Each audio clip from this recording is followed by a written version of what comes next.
अगर आप दक्षिण भारत के बारे में जानते हैं तो आपने ये खूबसूरत नज़ारा भी देखा ही होगा।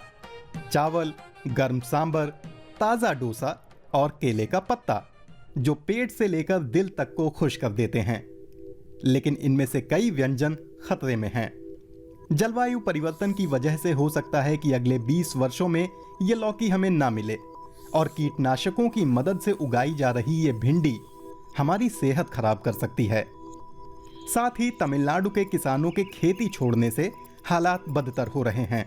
अंदाजा लगाइए कि 2011 से अब तक कितने लोग खेती छोड़ चुके होंगे? 8.5 लाख से ज्यादा। मेरे साथ के कई लोग खेती करते थे, लेकिन ये काम उन्हें काफी मुश्किल लगा। अब वो चौकीदारी या गाड़ी चलाने जैसे दूसरे काम करते हैं। ये हैं तिरुवल्लूर के सेम्बेडु गांव के रमेश। इन्होंने कई लोगों को शहरों में पलायन करते देखा, लेकिन ये पूरी जिंदगी खेती करना चाहते हैं। ये अर्चना स्टालिन हैं जो रमेश के पास जा रही हैं। अर्चना ने रमेश की जिंदगी बदल दी, लेकिन इनके बारे में हम आगे बात करेंगे। पहले वे 2 बदलाव देखते हैं जिन्होंने रमेश की खेती को मुनाफे में बदल दिया।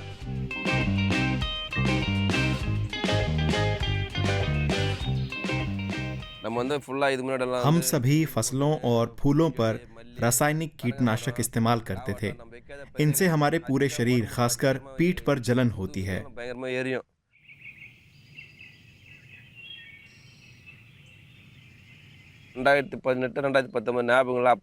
जब मैंने 2018-19 में जैविक खेती के बारे में सुना तो मुझे हंसी आई और मैंने इसका प्रचार करने वालों का मजाक उड़ाया।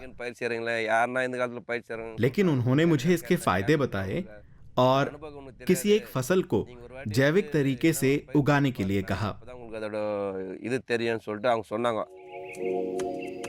अब रमेश रासायनिक कीटनाशक इस्तेमाल किए बिना भिंडी, मिर्च, लौकी और साग जैसी कई सब्जियां उगाते हैं। वे इन पर सिर्फ गौमूत्र और स्थानीय रूप से तैयार किए गए कीटनाशक छिड़कते हैं।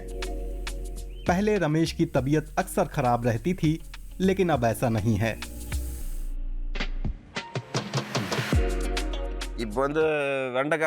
पहले मैं अपनी फसल थोक खरीदारों को बेचता था। वो मुझे 10 या 15 रुपए की दर से पैसे देते थे, जो बहुत कम था, लेकिन उन्हें फसल बेचना मेरी मजबूरी थी।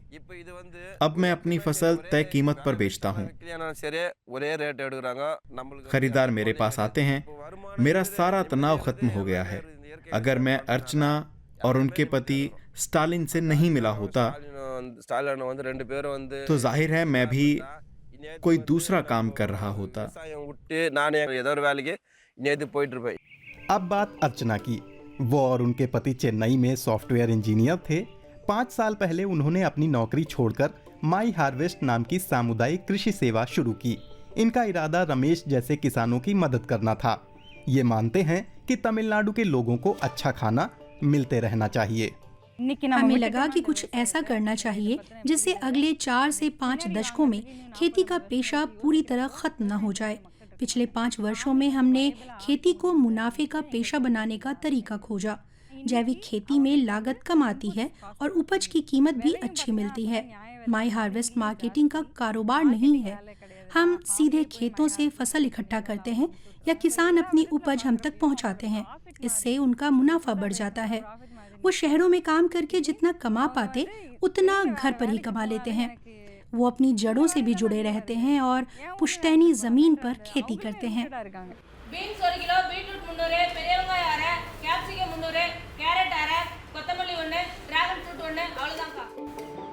रमेश कहते हैं कि बिचौलियों को दूर करना सबसे जरूरी है। माई हार्वेस्ट रमेश जैसे करीब 200 किसानों के खेतों से इकट्ठा की गई उपज को चेन्नई के 2000 से ज्यादा घरों में सीधे बेचता है।